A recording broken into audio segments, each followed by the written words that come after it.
Donc dans cette année qui lui est dédiée, on peut se tourner avec l'Église vers Saint Joseph, qui a été proclamé par le pape Pie XI il y a 150 ans, patron de l'Église universelle.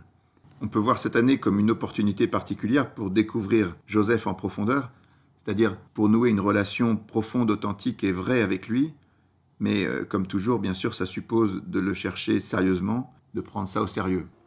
Voilà, donc on pourrait en tout cas essayer. Dans ce contexte, et dans la perspective de cet anniversaire, Marie de Nazareth a publié l'an passé un livre inspiré par un texte de Monseigneur Ray qui nous dit que Joseph est un modèle sur un triple plan. Joseph est d'abord un modèle de paternité. Dans un monde qui connaît une crise de l'autorité, Joseph montre que l'autorité est un service qui doit être vécu dans l'amour, et il symbolise aussi l'ordre voulu par Dieu, la loi naturelle, la famille. Ensuite, Joseph est un homme d'intériorité. Dans une société comme la nôtre, qui est en effervescence perpétuelle, qui est superficielle, saturée de bruit, de distraction, de futilité, lui, il est le maître du silence, et il nous ramène à l'essentiel. Et puis, il est un symbole de l'incarnation. Dans un monde qui est de plus en plus virtuel, on en a besoin. Il faut retrouver les relations humaines, la vérité des choses concrètes, des choses de proximité, des choses réelles. Donc en résumé, Joseph apparaît comme le modèle d'une vie réussie, en décalage avec la société d'aujourd'hui. Au début du livre, on parle de pauvreté, de chasteté, d'obéissance, qui sont l'inverse des valeurs du monde. Saint Augustin disait que deux amours ont créé deux cités, et c'est un refrain qui revient souvent dans l'Évangile. Ne savez-vous pas que l'amour pour le monde rend ennemi de Dieu ? N'aimez pas le monde, ce monde passe et sa convoitise aussi, mais la volonté de Dieu demeure pour toujours. Le contraste entre Dieu et le monde apparaît dans tout l'Évangile, c'est un classique. Mais on pourrait dire qu'à notre époque, cette opposition s'accentue. Le père Patrick Delaubier, qui est mort maintenant, disait que le mal est en croissance, mais le bien aussi. Il ne faut pas voir que le mal, c'est-à-dire qu'il y a le bon grain et livré. Certaines choses s'améliorent dans le monde, sont belles, et on peut dire même qu'il y a des choses de plus en plus belles parfois. Mais le mal connaît aussi une croissance très forte. Et aujourd'hui, par rapport aux valeurs chrétiennes, à la foi, à la loi de Dieu, on peut dire que le monde est dans une crise effroyable, dans une apostasie vraiment forte. Et on se rappelle la parole du Christ. Le Fils de l'homme, quand il viendra, trouvera-t-il la foi sur la terre ? Beaucoup de valeurs s'effondrent, et quand on voit la manière de vivre d'aujourd'hui avec les réseaux sociaux, Internet, les selfies, on passe son temps à s'exposer sans pudeur, à parler que de soi, ça devient n'importe quoi parfois. Tout le monde cherche à se glorifier, c'est l'orgueil, l'ambition, on veut s'augmenter, on veut devenir même immortel. Il y a le transhumanisme, on passe son temps à s'éclater, à chercher les plaisirs, la jouissance. On est vraiment dans un monde qui s'est éloigné de Dieu et qui vit sur d'autres valeurs qui en réalité n'en sont pas. À l'inverse, quand on se tourne vers Saint Joseph, on est ramené vers des choses simples et belles. Quel est le monde de Joseph ? En deux mots, il a toujours servi Dieu d'abord. Il a été le premier à se consacrer entièrement à Jésus et Marie. Il a été pauvre, chaste, humble, alors que nous glorifions l'argent, le sensualisme, la domination, le pouvoir, la force. Lui, il a été autrement. Il a été dans le service, il a été fort, il a été solide, prudent. Il a aussi été silencieux et contemplatif alors qu'on vit dans un monde bavard et bruyant. Donc se tourner vers Joseph, c'est se rappeler que les vraies valeurs sont ailleurs et que ce sont celles-là qui ne passent pas. En même temps, quand on parle de pauvreté, de chasteté et d'obéissance, il faudrait comprendre que la pauvreté de Joseph, c'est aussi une immense richesse. Parce qu'en fait, quand on réfléchit un peu, qu'est-ce que c'est que la vraie richesse ? Quel est le but ? Qu'est-ce qu'on peut espérer de plus grand sur la terre ? On est tous de passage et les biens de cette terre sont limités.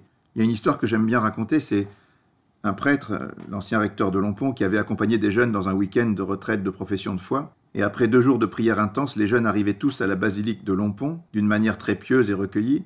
Mais pas de chance, il y avait une Porsche qui était garée juste devant. Alors ils se sont tous arrêtés devant la Porsche, ils ont commencé à faire plein de remarques, à se déconcentrer complètement. Et le prêtre était un peu paniqué. À l'homélie, il leur a dit « Écoutez, rien de ce qui est dans ce monde ne pourra vous combler. Vous pouvez avoir une Porsche, 10 Porsches et même toute une porcherie, ça ne vous comblera pas. Il n'y a que Dieu qui peut combler le cœur de l'homme. » Et ça, c'est une idée vraiment forte, c'est une idée fondamentale qui vient de Saint Jean. Le monde passe et rien de ce qui est dans le monde ne peut nous combler. On est fait pour bien plus. Et une des choses les plus horribles, ça serait d'être condamné à vivre éternellement sur cette terre. On s'en lasserait très vite. On n'en pourrait plus au bout de quelques décennies. En fait, il faut dépasser ce monde. Et Dieu est la seule solution. Quand on regarde les choses de la terre, qu'est-ce qu'on peut espérer de mieux ? On peut imaginer, dans nos rêves fous, vivre dans le luxe pendant des dizaines d'années. Ok, mais ça mène où ? On pourrait imaginer régner sur un pays, régner sur 10 pays, sur un empire, même sur une galaxie. Imaginez que vous régnez sur une galaxie pendant des dizaines d'années avec un règne absolu. Mais quels que soient les rêves, quelle que soit leur forme, tout ça, ça passe à une vitesse folle. Dans 100 000 ans, il n'en restera plus rien. Mais par contre, Joseph, dans 100 000 ans, sera toujours Joseph, et il aura toujours la place qu'il a eue parce qu'il a vécu selon Dieu, en fonction de ce qui demeure. Tous les hommes cherchent le bonheur, dit Pascal, même ceux qui vont se pendre. Et Bossuet rajoute, tout le but de l'homme, c'est d'être heureux. Mettre le bonheur où il faut, c'est la source de tout bien. Et la source de tout mal, c'est de le mettre où il ne faut pas. Voilà, cette question de l'évaluation de la richesse, elle est très intéressante. Et le pape Benoît XVI a fait une très belle homélie quand il est allé à Lourdes. Il a dit en commentant le psaume 44 que les plus riches du peuple quêteront le sourire de la Vierge Marie. Obtenir le sourire de la Vierge Marie, c'est plus grand que toutes les richesses du monde. Imaginez un peu que vous mourrez et que la Sainte Vierge vous accueille par un sourire. C'est un peu autre chose que ce qu'on peut avoir sur la terre. Hein. Eh bien, Joseph, il a eu le sourire de Marie tous les jours, toute sa vie. Qu'est-ce qu'on peut dire d'autre sur Joseph? L'Évangile nous le présente comme juste avant même qu'il ne rencontre la Vierge Marie. En fait, quand Marie va voir sa cousine Élisabeth, sa présence toute simple, sa voix, sa parole, sanctifie en un instant Jean-Baptiste dans le sein de sa mère. Donc le rayonnement de la parole de Marie, celle de Jésus aussi bien sûr, ont donc un effet, un impact, une grâce qui permet de transformer les gens. Jean-Baptiste en a bénéficié le premier, mais Joseph, qui était déjà juste avant de connaître Marie, il en a bénéficié toute sa vie pendant 30 ans. Et dans la Bible, quand on parle d'un juste, on parle déjà de quelqu'un qui est ajusté à Dieu. C'est les plus grands qui sont appelés justes dans la Bible. Joseph est déjà comme ça avant de rencontrer Marie. Et imaginez donc la croissance qu'il a pu avoir au contact de Jésus et de Marie. Partant de là où il a dû monter à un niveau de sainteté exceptionnel. Donc, cette idée de base par laquelle on commence dans le livre, c'est que Joseph est complètement indifférent aux valeurs du monde. Il est attaché à ce qui ne passe pas. Il reçoit le sourire de Marie. C'est un modèle qu'on peut suivre. Et à travers lui, on se guérit des travers du monde. Tout ça, c'est déjà très beau. Mais comment est-ce qu'on peut apprécier l'ensemble du mystère de Joseph?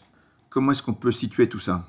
Quand on s'était posé la question de savoir qui est Marie dans une précédente vidéo, on avait dit que Jésus est le centre du cosmos et de l'histoire, qu'avant il y a Israël, qu'après il y a l'Église, et que Marie est celle qui entoure Jésus avant, pendant, après. Elle est protégée par Joseph dans la première partie de sa vie et par Saint Jean après. Marie, on disait, pour la situer, que ce qu'il y a d'extraordinaire avec elle, c'est qu'elle est la seule à pouvoir appeler Dieu son Père, son époux et aussi son Fils. Nous, on peut appeler Dieu notre Père, les religieux peuvent l'appeler aussi leur époux, mais Marie est la seule sur la planète à pouvoir l'appeler également son Fils. Donc les trois amours les plus forts sur la terre, qui sont l'amour des parents pour leurs enfants, l'amour des enfants pour leurs parents et l'amour des époux l'un pour l'autre, Marie les a vécus en plénitude avec Dieu lui-même. Donc elle a une place absolument unique. Voilà. C'est ce qu'on disait dans la vidéo sur Marie, mais qu'est-ce qu'on peut dire de Joseph aujourd'hui ? Si on regarde Joseph, on peut dire qu'il est le chef de la Sainte Famille, qu'il est l'époux de Marie, qu'il est le père et l'éducateur de Jésus. Il est aussi, par rapport à Israël, le fils de David, dans la lignée des princes de Juda. Il est préfiguré par le patriarche Joseph, il est le protecteur de l'Église, le premier des consacrés, le patron des laïcs. Dieu a confié à Joseph ses plus grands trésors, il lui a confié Jésus, Marie, l'Église et nous. Donc un peu comme le patriarche Joseph de l'Ancien Testament à qui le Pharaon avait tout confié, il est très important. Mais qu'est-ce qui est le plus important chez Joseph ?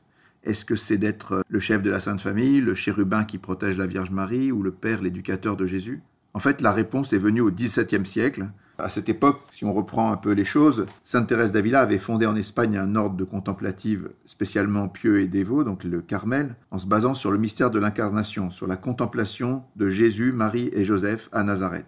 Cette spiritualité est arrivée en France par le cardinal de Bérulle et l'école française de spiritualité est née à son initiative. Ça a donné toute une série de saints et de grands spirituels qui vont développer en particulier d'abord la spiritualité du Sacré-Cœur de Jésus, avec Saint François de Sales, Sainte Jeanne de Chantal, Marie des Vallées, Saint Jean Eudes, Sainte Marguerite Marie, Claude de la Colombière, Charles de Foucauld, Montmartre. Voilà, c'est tout un courant, la spiritualité du Sacré-Cœur, qui provient de cette école française de spiritualité.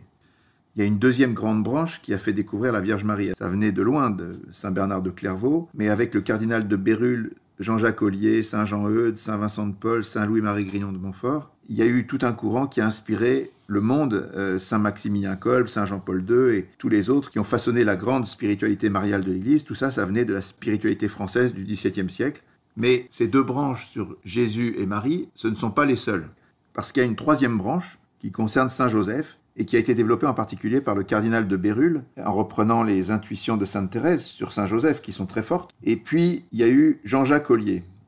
Jean-Jacques Ollier, c'est très très fort, il a écrit toute une série de textes qui contiennent des réflexions qui semblent les plus abouties pour parler de Saint Joseph. Il l'a présenté comme étant l'ombre du Père. Il faut écouter ce texte quand il dit que l'admirable Saint Joseph fut donné à la terre pour exprimer sensiblement les perfections adorables de Dieu le Père. Dans sa seule personne, il portait ses beautés, sa pureté, son amour, sa sagesse, sa prudence, sa miséricorde, sa compassion. Un seul saint est destiné à représenter Dieu le Père, tandis qu'il faut une infinité de créatures, une multitude de saints pour représenter Jésus-Christ. Car toute l'Église ne travaille qu'à manifester au dehors les vertus et les perfections de son chef adorable, mais le seul Saint Joseph représente le Père éternel. Aussi faut-il considérer l'auguste Saint Joseph comme la chose du monde la plus grande, la plus élevée, la plus incompréhensible. Le Père s'étant choisi ce saint pour en faire sur la terre son image, il lui donne une ressemblance de sa nature invisible et cachée, et à mon sens, ce saint est hors d'état d'être compris des esprits des hommes. L'excellence de ce grand homme est incomparable. Il faut voir ce que dit Ollier. Dans la petite trinité sur la terre que représente Jésus, Marie, Joseph à Nazareth, Joseph, c'est l'ombre du Père. C'est celui qui représente le Père éternel. Sa vocation donc est de rester silencieux, caché, en retrait, pour faire grandir le Fils dans un acte de paternité normal, c'est-à-dire un acte d'effacement. Ollier explique que lui seul a reçu cette mission d'être le Père de Jésus et de jouer ce rôle d'ombre du Père. Et donc il considère sa grandeur en disant « Si Dieu le Père a pris ce saint pour être l'idée et le caractère de ses perfections, s'il a rendu visible en lui ce qui était caché en son essence de toute éternité, s'il l'a choisi pour en faire l'image de sa sainteté, quelle idée doit-on se former de Saint Joseph ? Dieu lui donne avec abondance son esprit de Père, il exprime sensiblement en lui toutes ses perfections divines, sa sagesse, sa prudence, son amour, sa miséricorde, il en fait le caractère de toutes ses beautés. Il dit qu'il lui donne son esprit de Père en abondance, que son caractère invisible, incompréhensible et caché est à l'image de ce caractère invisible, incompréhensible et caché de Dieu le Père. Et que sa manière d'être, donc par rapport à Jésus et par rapport à nous, c'est d'être provident, d'être attentionné, d'être puissant, de veiller à préserver Jésus du mal. Et donc c'est un rôle immense par rapport à Jésus, mais aussi par rapport à nous. Sainte Thérèse d'Avila parlera toujours des secours incroyables obtenus de Saint Joseph. Elle dit qu'aux autres saints, il semble que Dieu ait concédé de nous aider dans tel ou tel besoin, alors que j'ai expérimenté que le glorieux Saint Joseph étend son patronage à tout. Voilà, cette perspective-là a été très souvent reprise par la suite, et c'est finalement cette ressemblance avec Dieu le Père qui paraît être l'aspect le plus profond du mystère de Joseph. Joseph avait donc pour mission de veiller sur le mystère de l'incarnation. Il a été le protecteur du mystère de l'incarnation et il n'en ignorait rien. C'est très important de le comprendre. Il a fait don de sa vie à Jésus et à Marie, et lui comme Marie ont dit oui en pleine connaissance de cause. Comment est-ce qu'on s'en rend compte ? Il faut voir que notre Dieu est logos, c'est-à-dire que dans toutes les interventions qu'il donne dans l'Ancien Testament, comme dans le Nouveau ou dans toute l'histoire de l'Église, il y a toujours un signe donné à l'intelligence pour le reconnaître et avoir la certitude qu'on n'est pas dans l'illusion. Par exemple, dans le texte de l'Annonciation, quand l'ange dit à Marie « Tu enfanteras un fils », il lui dit aussi que sa cousine Élisabeth, qu'on appelait la stérile, est enceinte.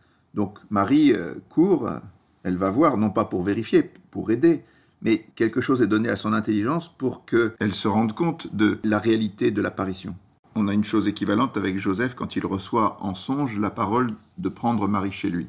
Le texte grec dit « Elle enfantera un fils et tu l'appelleras du nom de Jésus ». Mais dans le texte araméen, c'est « Elle l'appellera du nom de Jésus ». Le pronom, en fait, peut vouloir dire les deux. Mais dans la tradition araméenne, qui est la langue de Jésus, on a gardé l'idée que c'est Marie qui l'appellera du nom de Jésus. Joseph a donc un songe, mais comme on ne peut pas reposer toute sa vie sur un rêve, il va voir Marie, et Marie lui dit Jésus. Et c'est pour lui une confirmation. À partir de cet événement, Joseph ne doute plus. C'est-à-dire que, selon l'hymne acatiste, il a été auparavant secoué par une tempête de pensées contradictoires. D'un côté, il voyait que Marie attendait un enfant et ne comprenait pas, et de l'autre, il était absolument sûr que Marie était sainte, donc elle était sainte et enceinte, et cette contradiction lui a fait vivre une sorte de nuit. Mais Joseph sort de cette nuit avec cette révélation du nom de Jésus. À partir de là, il n'a plus aucun doute, et il va donc pouvoir vivre ses 30 ans avec Jésus, au plus près du mystère de l'incarnation, en étant le gardien de Dieu. Il faut bien comprendre ce que ça veut dire. C'est quelque chose de fou. Joseph est l'ombre du Père éternel, il veille sur le Fils en présence de Marie, qui est l'épouse de l'Esprit Saint. Voilà donc avec ce rôle de Joseph particulier dans le mystère de l'incarnation, Joseph, ombre du Père, on était au cœur de ce qui caractérise Joseph. Mais il y a beaucoup d'autres aspects dans son mystère et on va les regarder un par un. D'abord, deux choses que le Père Verlinde souligne souvent, ce sont l'âge de Joseph et la beauté de Joseph. Dans la peinture, Joseph est représenté souvent comme un vieillard très âgé, un peu comme on représentait Dieu le Père dans la Bible. Mais la réalité est certainement très différente parce que le Talmud interdit plus ou moins d'avoir une forte différence d'âge avec son épouse. Beaucoup de mystiques ont vu Joseph dans des apparitions avec certes un décalage d'âge avec la Vierge Marie, mais c'était un jeune homme dans la force de l'âge, au moins au début, bien sûr. En gros, Joseph a sans doute une dizaine d'années de plus que Marie, et il meurt 1 an ou 2 avant que Jésus ne parte sur les routes, donc avant que Jésus ait 30 ans. Donc on peut calculer que si Marie avait environ 15 ans au moment où Jésus est né, Joseph devait avoir 25 ans, et si on rajoute 30 ans, il a dû mourir à 55 ou 60 ans, ce qui n'est pas anormal pour l'époque, même si on pouvait vivre bien plus vieux, comme Saint Jean par exemple, qui a vécu jusqu'à 90 ans. Ensuite, il faut insister sur la beauté de Joseph. Joseph a été choisi par Dieu pour une mission qui est absolument spéciale, de même que Marie a été choisie et à l'Annonciation, l'ange la désigne comme comblée de grâce. C'est ce qui définit son essence la plus profonde. Marie est celle qui est comblée de toutes les grâces. Mais quand l'ange apparaît en songe à Joseph, il lui dit « Joseph, fils de David ». Et ce n'est pas un simple titre au hasard, c'est le titre messianique par excellence. Ça dit beaucoup plus que de dire « tu es de la descendance de David ». D'ailleurs, l'Évangile précise que Joseph est de la maison et de la descendance de David. Et c'est pour ça qu'il va à Bethléem pour se faire recenser. Donc il est de la maison de David comme on est de la maison de France quand on est dans la ligne directe des héritiers des rois de France. Donc Joseph, c'est un prince de Juda. On y reviendra plus en détail vers la fin de la vidéo, mais en creusant les fondations du Centre international Marie de Nazareth, on a fait une belle découverte archéologique. On a mis à jour la seule maison que les archéologues israéliens datent du temps de Jésus, à Nazareth. Et après cette découverte, on a fait un colloque avec la mairie de Nazareth sur l'histoire, l'archéologie et la vie ancienne de Nazareth. Ce qui en est ressorti, c'est que Nazareth est en fait une ville royale. C'est pas un bled perdu à la campagne. C'était à la campagne, certes, mais c'était dans le royaume du Nord, la ville royale des princes de Juda, qui vivaient l'hiver à Megiddo et qui allaient l'été à Nazareth. Et la phrase qu'on cite toujours dans l'Évangile, « De Nazareth peut-il sortir quelque chose de bon ?» en araméen, elle a une structure de proverbe. C'est pas du tout une phrase lambda. Dans le colloque, on nous disait que c'était le témoin des querelles dynastiques en Israël entre les héritiers de David qui étaient restés à Bethléem et ceux qui étaient partis dans le royaume du Nord. Un peu comme si on disait qu'est-ce qui peut sortir de bon de Monaco ou d'autres lieux où il peut y avoir des querelles dynastiques. À Nazareth, toutes les constructions anciennes sont très soignées, de grande qualité. C'était une civilisation très avancée qui était dans sa plénitude. Marie en a bénéficié au temple et Joseph était aussi un digne représentant de la maison de Juda pour accueillir le Christ. C'est très important et c'est pour cela que les évangiles commencent par des généalogies. Joseph est en ligne directe avec Salomon, avec Abraham, avec David, avec Adam. Autre point pour parler du mystère de Joseph, la Vierge, c'est l'arche de la Nouvelle Alliance. Elle a accueilli en son sein la présence réelle de Dieu. La figure qui représente le mieux la Vierge Marie dans l'Ancien Testament, la figure prophétique numéro 1, c'est l'arche de l'Alliance. Dans l'économie du salut, Dieu a choisi un peuple, il lui a donné une terre, il lui a donné ensuite une ville, Jérusalem, et au cœur de la ville, il y avait le temple de Dieu, et dans ce temple, il y avait le Saint des Saints. Et au cœur du Saint des Saints, il y avait l'arche de l'Alliance qui était le cœur du cœur de la prière d'Israël, sur laquelle se tient la présence réelle de Dieu. Et l'arche, il y a 2 chérubins qui la protègent. La Bible nous dit que la hiérarchie céleste se compose en 9 cœurs des anges, les anges, archanges, principautés, vertus, puissances, domination, trône. Et au sommet, il y a les chérubins et les séraphins qui sont tellement proches de Dieu qu'ils sont en contemplation, ils sont silencieux. Or, les 2 grands saints qui ont protégé la première et la deuxième partie de la vie de la Vierge Marie, c'est-à-dire Saint Joseph et Saint Jean, c'étaient des saints contemplatifs, fascinés par le mystère de Dieu et donc a priori silencieux. On reconnaît bien à la fois la grandeur, le profil et les caractéristiques de la spiritualité de Saint Joseph, tourné vers Dieu, au plus près du mystère de Dieu. Et Jean-Paul II insistera beaucoup là-dessus, Joseph, c'est le gardien de l'incarnation. Un autre aspect très important, c'est que Joseph est l'époux de la Vierge Marie. Or, quand on est époux, on met en commun ce qu'on a de plus profond. La proximité de Joseph et de Marie était renforcée par le sacrement du mariage, qui est un vrai mariage, et donc la dignité fondamentale de Marie dans le mariage rejaillit sur Joseph. Joseph est aussi le chef de la Sainte Famille, celui qui conduit la Sainte Famille, celui qui dirige, celui qui l'amène en Égypte ou ailleurs, et c'est vrai, même s'il n'est pas le plus saint, parce que l'ordre d'excellence n'est pas le même que l'ordre d'autorité. Joseph est aussi l'éducateur de Jésus. C'est lui qui lui apprend son travail, c'est lui qui va l'envoyer sur les routes du monde. Il joue vraiment le rôle d'un père.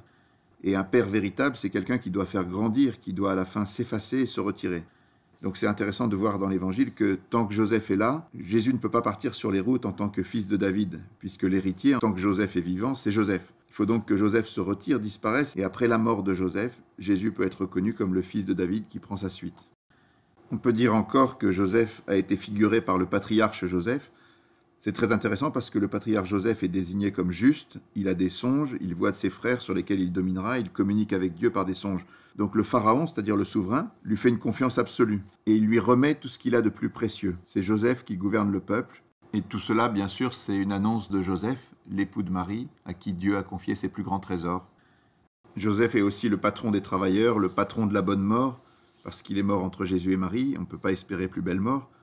Il est la terreur des démons, parce qu'il a été discret, il a réussi à protéger Jésus de tout mal et de toutes les attaques du diable, avant que Jésus ne soit capable de se prendre en charge tout seul. Beaucoup de mystiques et de très grands saints ont eu toujours une grande dévotion pour Saint Joseph, mais le magistère n'a pas beaucoup bougé sur Joseph pendant des siècles. C'est seulement assez récemment que le culte de Joseph a été en forte croissance dans l'Église et a été de plus en plus reconnu. Mais il faut noter qu'au XVIe siècle, un spirituel, Isidore d'Isolanis, a écrit de manière prophétique « Une grande joie sera donnée dans l'avenir à l'Église militante par la connaissance de la sainteté du divin Joseph. L'Esprit Saint ne manquera pas en effet d'émouvoir le cœur des fidèles jusqu'à ce que l'Église universelle honore le divin Joseph d'une nouvelle vénération, fonde des monastères, bâtisse des églises, érige des autels en son honneur. Avant la fin des temps, tous les peuples connaîtront et adoreront le nom du Seigneur et vénéreront aussi les dons magnifiques que Dieu a accordés à Saint Joseph et qu'il a laissés si longtemps comme inconnus.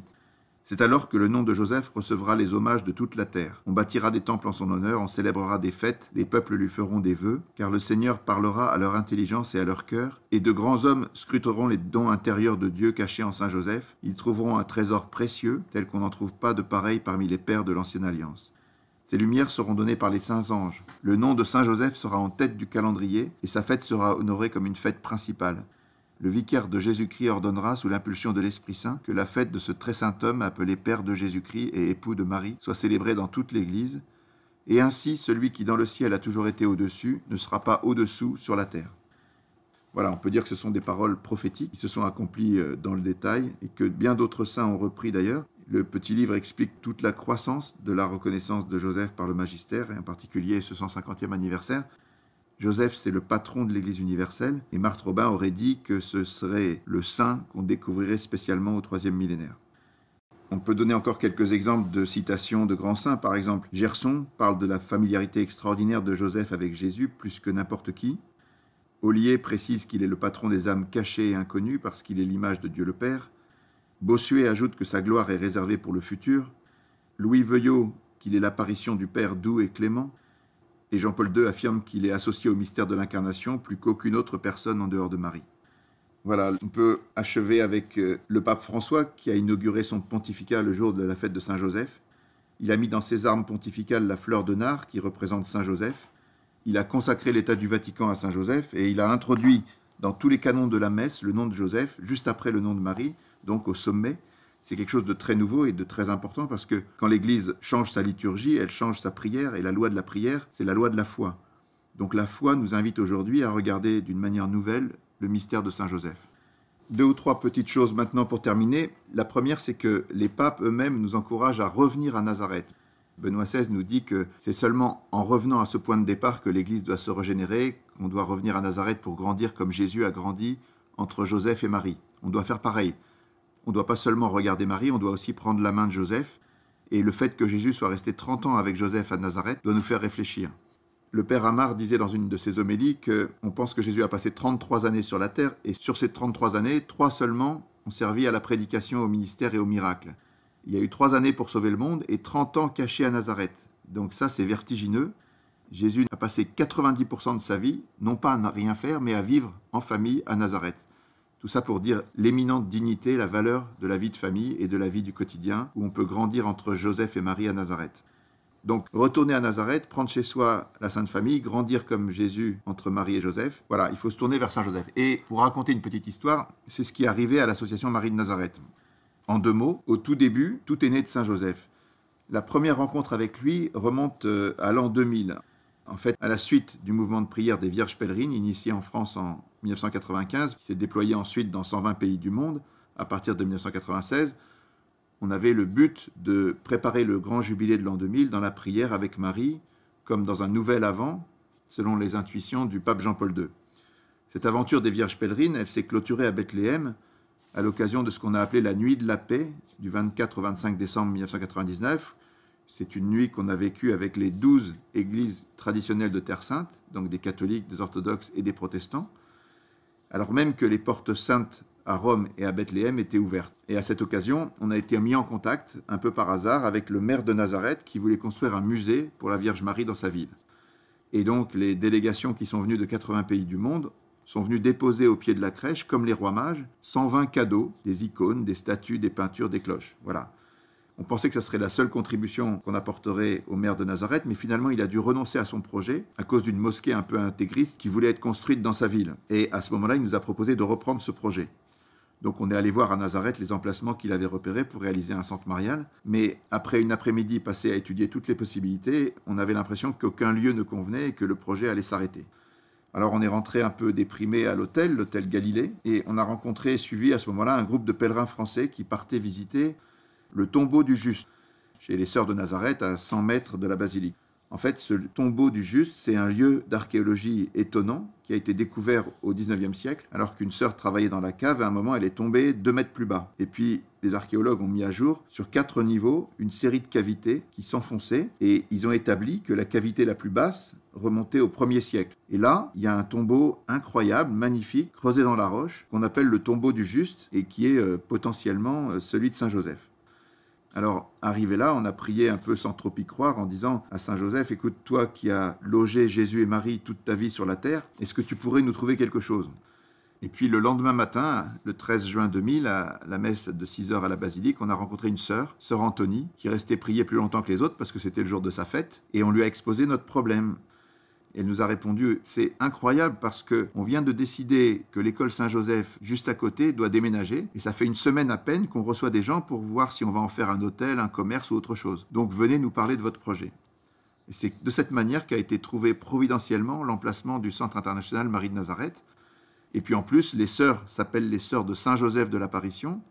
Et celui qui est devenu par la suite le président de notre association, Jacques de la Bastide, il est apparenté à sœur Émilie de Vialard, la fondatrice, qui est française et qui a créé cette communauté française qui est à Nazareth depuis des décennies. On pourrait rajouter une petite parenthèse encore, c'est que dans l'Évangile, il y a des homonymies.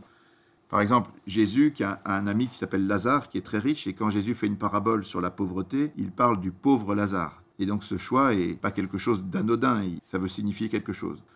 Il y a aussi le nom de Marie. Vous avez Marie et Marie-Madeleine qui sont les plus proches de Jésus. Et au pied de la croix, il y a Marie, Marie, Marie. Marie-Salomé, Marie-Madeleine, Marie-Sainte. Toutes les Maries sont au pied de la croix. Ça veut dire quelque chose.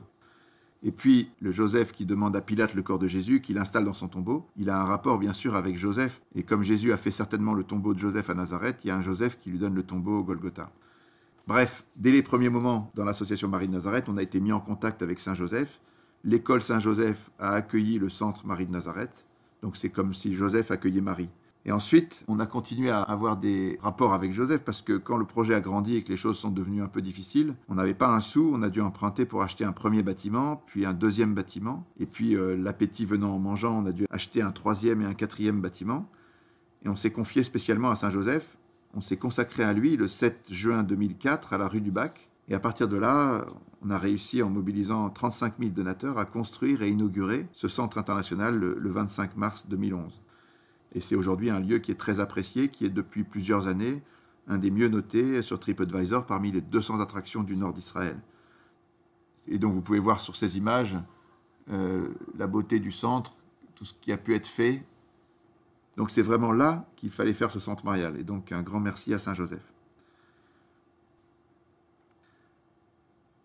Ensuite, on a eu d'autres occupations avec le lancement d'Aletheia, d'Hosanna, la production des vidéos, de sites internet. Mais on a croisé à nouveau Saint-Joseph en préparant le 500e anniversaire des apparitions de Cotignac. Un jour, on était en train de pèleriner vers Cotignac, comme beaucoup d'entre vous certainement, avec les pères de famille qui ont relancé ces pèlerinages. Des pèlerinages qui ont essaimé un peu partout en France, qui se sont ensuite élargis aux mères de famille, maintenant avec beaucoup d'enthousiasme. Et au cours d'un de ces pèlerinages, on a appris que dans 3 ou 4 ans, on allait fêter les 500 ans de ce lieu, qui est un lieu extraordinaire parce que non seulement c'est un lieu où Jésus, Marie et Joseph sont apparus, se sont manifestés, mais c'est aussi un lieu où Marie et Joseph ont parlé, et ça le rend unique au monde. Et en plus, cet endroit a joué un rôle incroyable dans l'histoire de France, parce que, comme vous le savez, la consécration de la France à Marie a été prononcée à la suite d'une apparition de la Vierge au frère Fiacre, qui demandait 3 neuvaines de prière à Notre-Dame de Paris, Notre-Dame des Victoires et Notre-Dame de Cotignac pour prier pour la naissance d'un dauphin. Et 9 mois après, jour pour jour, après la fin de la neuvaine à Cotignac, Louis XIV, Dieudonné, est né. Donc c'est dans ce contexte qu'a été prononcé le vœu de Louis XIII, qui est si important pour notre pays et qui consacre la France à Marie.